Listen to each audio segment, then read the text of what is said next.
আমাদের মাঝে উপস্থিত, যিনি টিকটকে এবং ইউটিউবে ভাইরাল। তার কাছে জানবো যে জীবন কাহিনী এবং সব কিছু জানবো। হোসেন ভাই, জি, আপনি যে ইদারিংয়ে যে টিকটক করলেন, তো সেক্ষেত্রে এখন পর্যন্ত টাকা পেয়েছেন কি না সেটা একটু বলবেন। আমি ভিডিও করার পর অনেক আনন্দিত হই। অনেক ভিডিও আমার ভাইরাল হয়েছে। কারণ হচ্ছে এই আনন্দিত ভিডিও বানাই, কিন্তু আমি মোটামুটি টাকাও কিছু পেয়েছি, কিছু অ্যামাউন্ট পেয়েছি, মোটামুটি ভালো একটা অ্যামাউন্টই পেয়েছি। তাই ভিডিও সাইডে যাচ্ছি। আর ইউটিউবে মনে করেন ইউটিউবেও ভিডিও দিতেছি, কিন্তু আমি ইউটিউবে এখনও রানিং হইতে পারিনি। তাই আমি তারপর চেষ্টা চালিয়ে যাচ্ছি।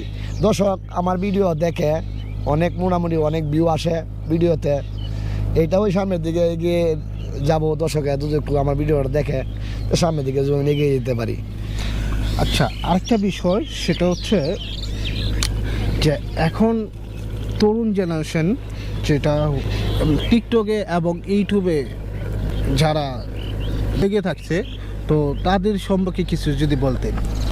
টিকটকে আগে তো অনেক অনেক টাকা ইনকাম আসিল, ইউটিউবেও অনেক টাকা ইনকাম আসিল, টিকটকও অনেক টাকা ইনকাম আসিল। এখন কিন্তু ইউটিউবে টিকটকে সব কিছুর দিকেও মানে ইনকাম কমে গেছে, কিন্তু তারপরও আমরা হাল ছাড়ি নাই, ভিডিও বানাইতাছি, সাতাছি, যাওই আসে।